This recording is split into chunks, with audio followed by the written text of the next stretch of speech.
Welcome students, आज की class में आप सभी का स्वागत है। पिछली कक्षाओं में हमने त्वरण समय ग्राफ और वेग समय ग्राफ के बारे में पढ़ा था। आई होप आपको मजा आया होगा और आपने कुछ न्यूमेरिकल्स, कुछ ग्राफ पे बेस्ड क्वेश्चंस घर पे करने की कोशिश की होगी। अगर आपको कोई समस्या आती है तो आप कमेंट बॉक्स में मुझसे कोई क्वेश्चन पूछ सकते हैं। ओके, तो मैं उसका आंसर करूँगा। ओके, तो आज हम लोग पढ़ने वाले हैं गति के समीकरण के बारे में। तो गति के समीकरण बेसिकली गति के समीकरण के बारे में पढ़ने से पहले हमें एक चीज़ जानना बहुत ज़्यादा ज़रूरी है। वो ये है कि हम गति के समीकरण का उपयोग तभी कर सकते हैं जब हमारा कण या कार जो भी मोशन हो रहा है, उस मोशन में अगर हमारा त्वरण कांस्टेंट है, त्वरण हमारा कांस्टेंट होगा, नियत होगा, तभी हम क्या कर सकते हैं, गति के समीकरण का उपयोग कर सकते हैं। अदरवाइज हम लोग नहीं कर सकते। ठीक है, तो यहाँ पे एक्सेलरेशन का कांस्टेंट होना बहुत ज़्यादा जरूरी है। गति का प्रथम समीकरण क्या होगा? ठीक है, तो गति के प्रथम समीकरण के लिए आप सभी ने पढ़ा होगा एक्सेलरेशन, त्वरण का हमने सबने पढ़ा था। ए इक्वल्स टू क्या होता था? dv by dt। ठीक है, अभी अगर मैं यहाँ पे क्रॉस मल्टीप्लीकेशन कर दूँ तो ये a into d t is equals to हो जाएगा dv। ओके, अभी हम क्या करेंगे, दोनों तरफ समाकलन कर देंगे, इंटीग्रेशन कर देंगे दोनों तरफ। तो यहाँ इंटीग्रेशन कर दिया, यहाँ इंटीग्रेशन कर दिया। ओके, तो ये बेसिकली किसको बता रहा है? ये हमारे वेग को बता रहा है। ठीक, अगर मान लीजिए कोई कण चल के जा रहा है, कोई बॉल है चल के जा रही है, उसका इनिशियल वेलोसिटी u है और फाइनल वेलोसिटी v है, यानी प्रारंभिक वेग है u और अंतिम वेग है v। तो इस केस में इसका लिमिट क्या हो जाएगा आपका? u से v। ठीक है, तो t समय तक। ठीक है, मान लीजिए कुछ समय t तक इसका एक्सेलरेशन a रहता है, कोई पार्टिकल मूव कर रहा है तो कर देंगे इसका इंटीग्रेशन। इंटीग्रेशन a क्या है? कांस्टेंट है, तो ये बाहर आ जाएगा, बचेगा क्या? 1। और 1 का आपको पता है t के रेस्पेक्ट में इंटीग्रेशन क्या होगा? t होगा। तो a तो बाहर आ जाएगा और अंदर क्या बचेगा? t 0 से लेके t तक इज इक्वल्स टू, यहाँ पे सिमिलरली यहाँ पे तो कुछ है ही नहीं, तो मान लीजिए 1 है, तो 1 का v के रेस्पेक्ट में क्या हो जाएगा? v, और इसका लिमिट क्या है आपका? u से v तक। ठीक, तो अभी क्या करेंगे हम? Upper limit minus lower limit कर देंगे, तो ये जाएगा a into upper limit t की जगह t पुट करेंगे, फिर माइनस 0 पुट करेंगे तो t आ जाएगा इसमें। और इसमें क्या हो जाएगा आपका? अपर लिमिट पुट करेंगे v minus lower limit v की जगह पुट करेंगे u, तो ये हो जाएगा। तो आप देख सकते हैं v minus u equals to 80 आ गया है।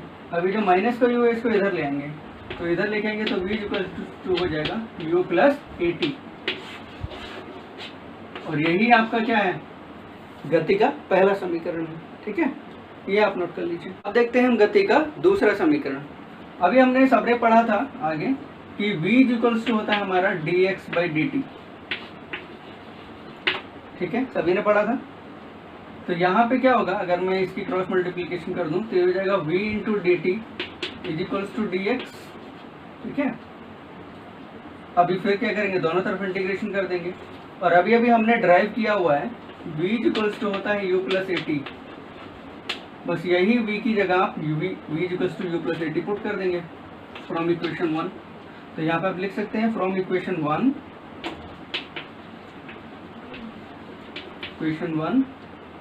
v equals to u plus 80, ये यहाँ पे पुट कर देंगे तो हो जाएगा v की जगह हो जाएगा u प्लस 80 का integration. Okay, is equals to dx का इंटीग्रेशन। ठीक है, ये मान लीजिए आपका 0 से लेके t तक हो रहा है।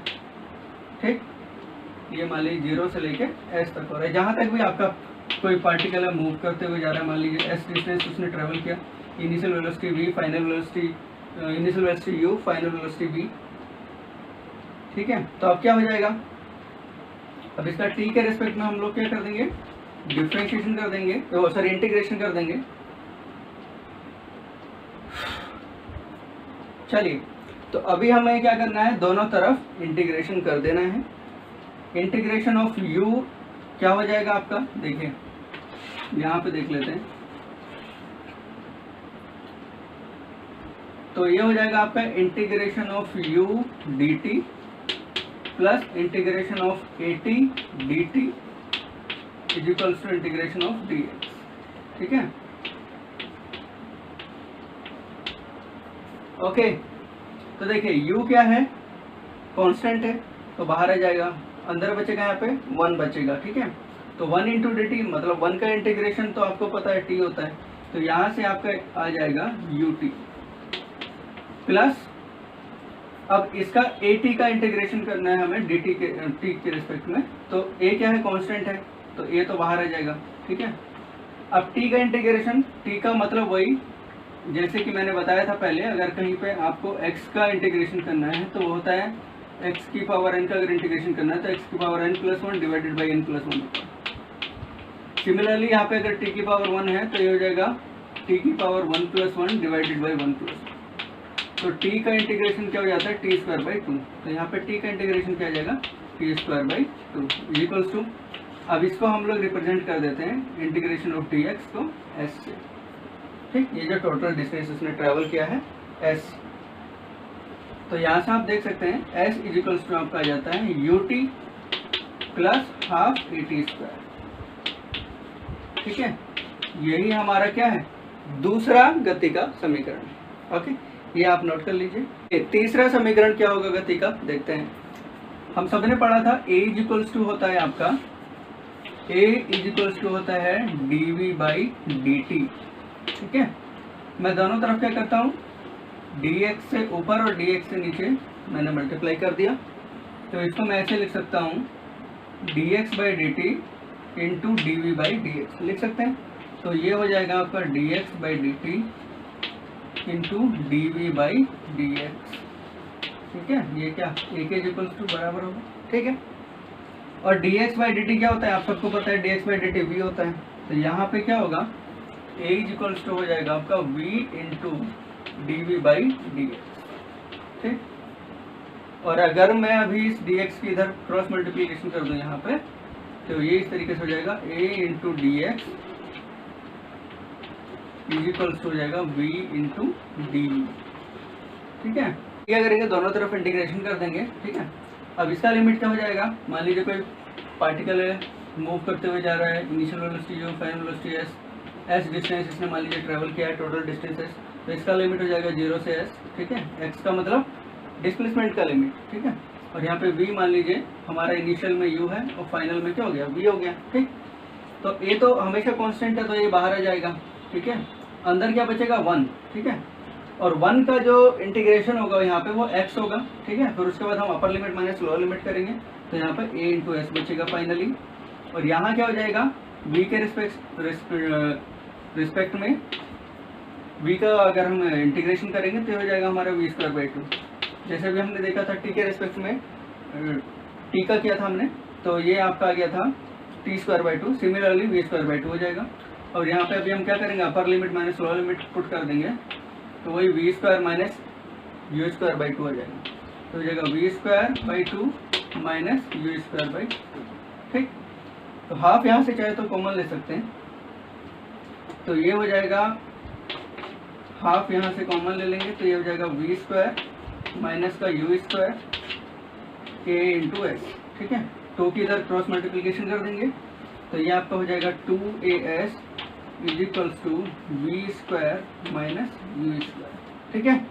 अब क्या करेंगे माइनस का यू स्क्वायर को इधर ले आएंगे तो प्लस का हो जाएगा, तो v square is equals to हो जाएगा यू स्क्वायर प्लस 2as, ठीक है। और यही आपका क्या होगा तीसरा इक्वेशन होगा मोशन का, ठीक है। इन तीनों इक्वेशन से ड्राइव करके और भी इक्वेशन बनती है, जैसे एक और इक्वेशन यहाँ पे आती है, ठीक है। जैसे पहली इक्वेशन हमारे पास आई थी v is equals to u plus a t, है ना।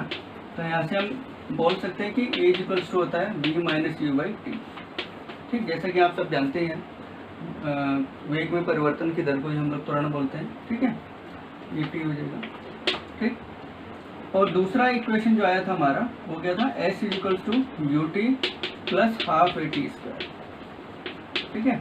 तो अगर हम इस a की वैल्यू को हम यहाँ पे अगर पुट करते हैं इक्वेशन 2 में, तो देखिए क्या होता है s इज इक्वल्स टू आपका हो जाता है you t plus half into a की जगह पे हमने क्या पुट करना है v minus you by T, तो a की जगह पे पुट कर दिया v minus you by T into ये तो टी स्क्वायर तो है ही, फिर t से t बार कट जाएगा, ठीक है।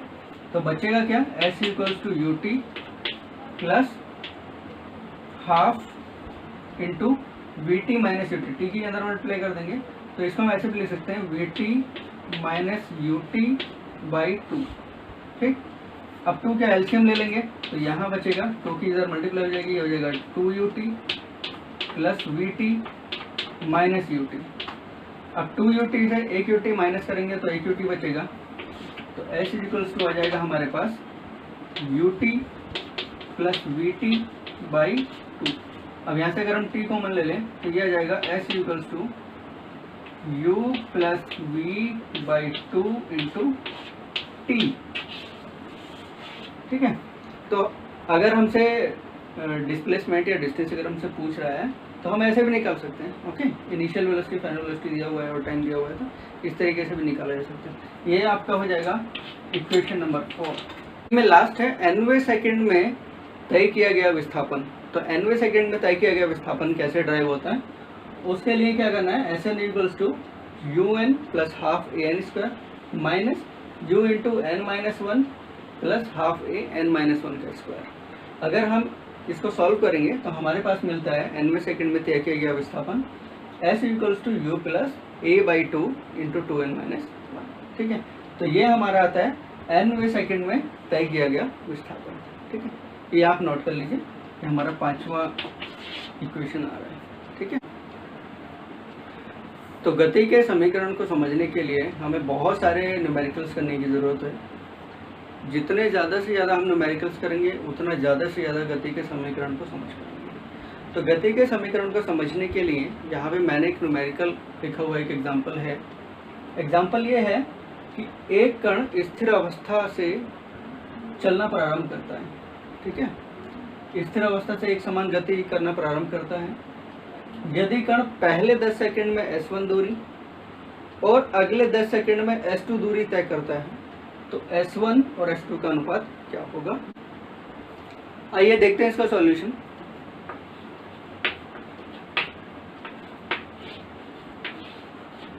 तो यहां से मान लीजिए कण चलना प्रारंभ करता है।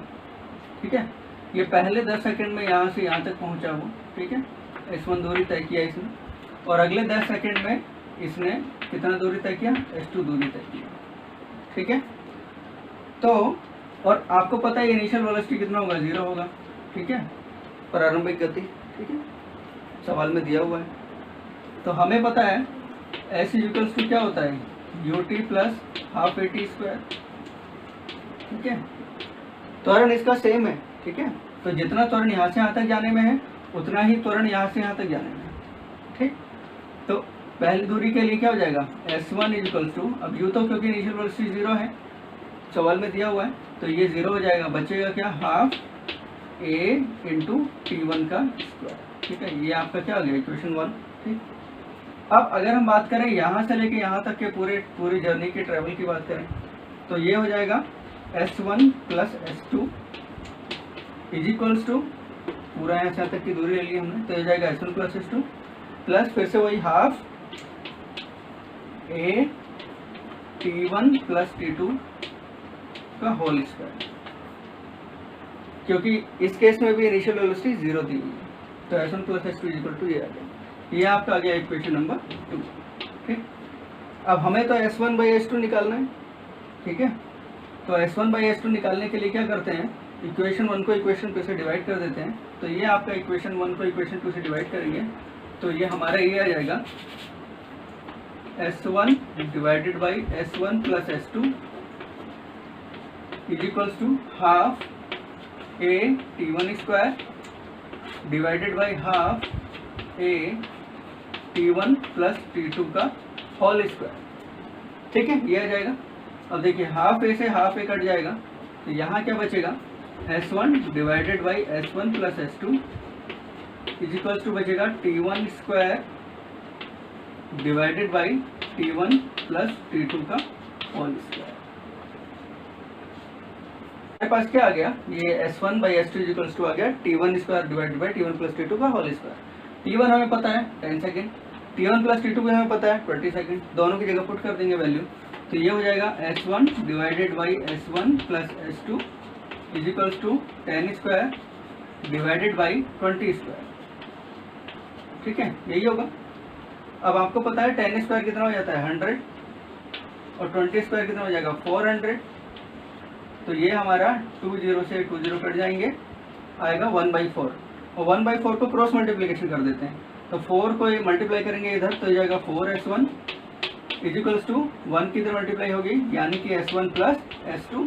ठीक है, s1 को इधर ले आएंगे तो ये हो जाएगा 4s1 और इधर आएगा s1 तो माइनस का हो जाएगा, तो 4s1 माइनस s1 यानी कि 3s1 इजिकल्स टू s2।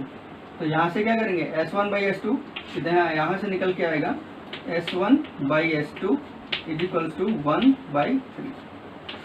ठीक है, ये 3 मल्टीप्लिकेशन में नीचे चला जाएगा, इसको नीचे ले आएंगे तो यहाँ पे 1 बचेगा, तो हमारा s1/s2 आ जाएगा 1/3। ठीक है, यही हमारा आंसर होगा। और न्यूमेरिकल एक एग्जांपल हम लोग देखते हैं। इसमें क्या है कि किसी वस्तु को एक निश्चित ऊंचाई से गिराया जा रहा है। ठीक है, किसी निश्चित ऊंचाई से गिरा रहे हैं तो पहली आधी दूरी वो t1 समय में तय कर रही है और दूसरी अगली आधी दूरी जो है वो t2 समय में तय कर रही है। तो हमसे समय का अनुपात पूछा है, t1/t2 हमसे पूछा गया है। ठीक, आइए देखते हैं इसको कैसे सॉल्व किया जाएगा। सवाल में दिया हुआ है कि कोई पिंड है या कोई बॉल है जिसको गिराया जा रहा है और वो पहली जो आधी दूरी है, ये मान लीजिए पूरी दूरी जो है यहाँ से यहाँ तक, ये मान लीजिए h है। ठीक, तो आधी दूरी क्या हो जाएगी h/2। तो ये दूरी t1 समय में तय कर रही है और अगली आधी दूरी जो है वो t2 समय में तय कर रही है, तो t1/t2 हमसे पूछा गया। अब क्योंकि हम वस्तु को गिरा रहे हैं, इसका मतलब इसका जो इनिशियल वेलोसिटी होगी वो कितनी होगी 0 होगी। ठीक, तो इस केस में अगर हम यहाँ से यहाँ तक की बात करें, यहाँ से यहाँ तक की दूरी की बात करें, तो उसके लिए हम दूरी का समीकरण लगाएं तो हमारे पास आ जाएगा h/2 वही s equal to ut plus half at square. तो h इक्वल्स टू हो जाएगा ut plus half gt square. ठीक है, क्योंकि यहाँ पे ऊपर से नीचे गिरा रहे हैं तो यहाँ पे जो एक्सेलरेशन होगा वो क्या हो जाएगा g हो जाएगा।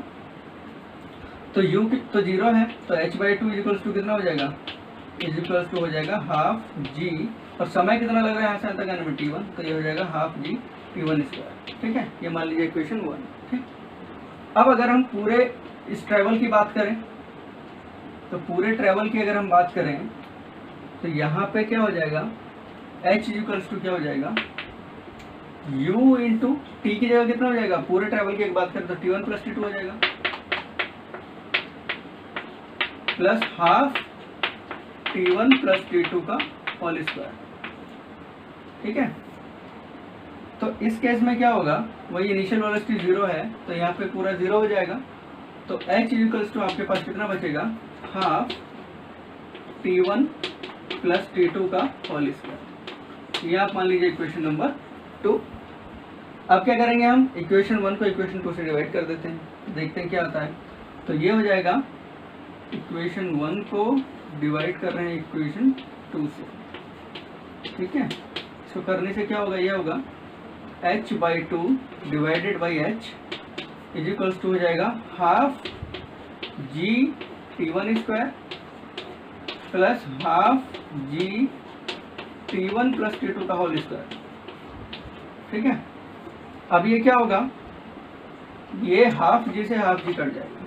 ठीक है, और ये h से ये h कट जाएगा, तो यहाँ बचेगा 1/2 इज इक्वल्स टू आपको बचेगा t1 divided by t1 plus t2 का होल स्क्वायर। ठीक है, ऊपर भी स्क्वायर है नीचे भी स्क्वायर है, तो इस तरीके से लिख सकते हैं। अब यहाँ से स्क्वायर हटाने के लिए इधर क्या कर देते हैं, इसका स्क्वायर रूट ले लेते हैं, तो ये जाएगा 1/√2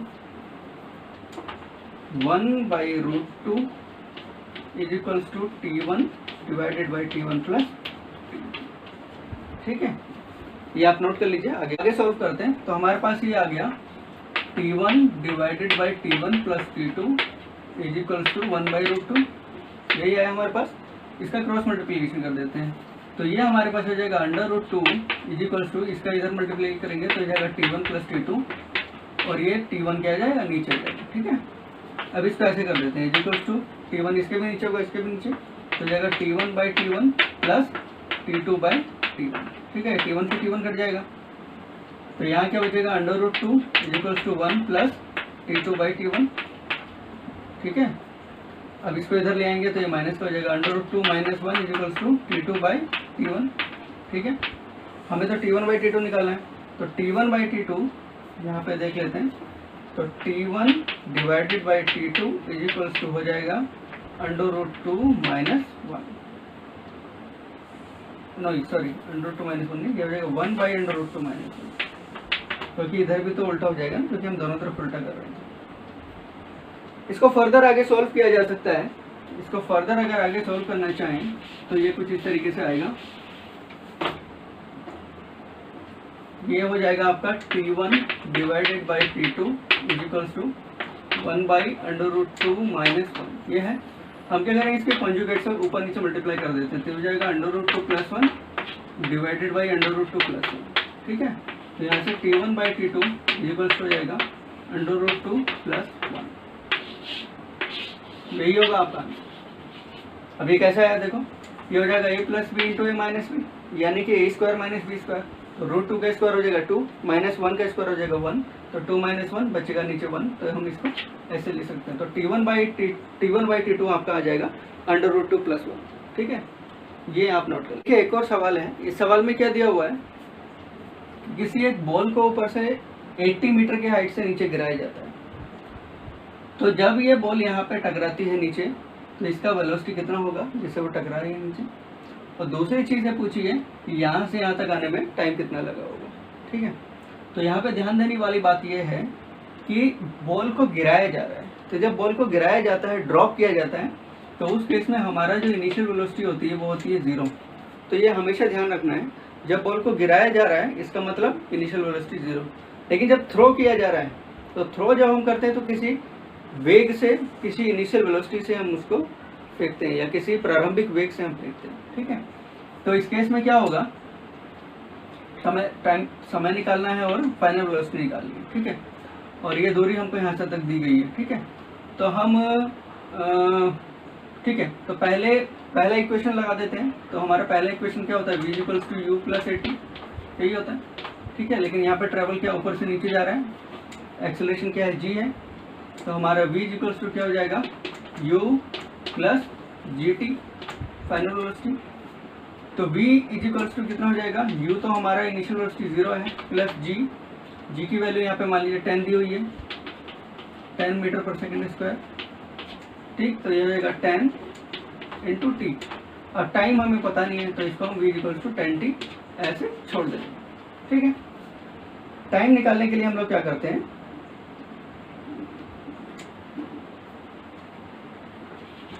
s = ut + ½ at² वाला इक्वेशन लगा देते हैं। ठीक, अब क्योंकि हमें s जो डिस्टेंस दी हुई है कितनी, 80, = u तो 0 हो जाएगा क्योंकि यहाँ पे 0 दिया हुआ है, तो ये हो जाएगा ½ × a कितना दिया हुआ है यहाँ पे, 10 × t²। ठीक है, तो यहाँ पे क्या होगा, ये आपका 2 से 5 बार कट जाएगा। अब 80 को 5 से डिवाइड कर देंगे, तो t² हो जाएगा हमारा 80 / 5, यानी कि 5 × 1 = 5, और ये आपका हो जाएगा 16। ठीक है, तो t² = 16 हो गया, तो t आप यहाँ से कितना निकालेंगे, आ जाएगा 4 सेकेंड। ठीक, तो टाइम कितना लगेगा, 4 सेकेंड लगेगा इसको नीचे आने में। और वेलोसिटी के लिए आप t की वैल्यू यहाँ पुट कर देंगे, तो v = हो जाएगा आपका 40 मीटर/सेकेंड। ठीक है, तो वेलोसिटी आ गई, फाइनल वेलोसिटी 40 मीटर/सेकेंड, और आपका टाइम कितना लगेगा, 4 सेकेंड लगेगा। ठीक है, ये आप नोट कर लीजिए। एक क्वेश्चन है जिसको आपको सॉल्व करके लेके आना है। आई होप आपको सवाल करने में मज़ा आएगा। अगर आपको कोई भी कन्फ्यूज़न कभी भी आता है तो आप कमेंट बॉक्स में उस कन्फ्यूज़न को लिख सकते हैं, उस क्वेश्चन को लिख सकते हैं। ठीक है, मैं ज़्यादा से ज़्यादा प्रॉब्लम को सॉल्व करने की कोशिश करूँगा। तब तक के लिए थैंक यू, धन्यवाद, बाय बाय।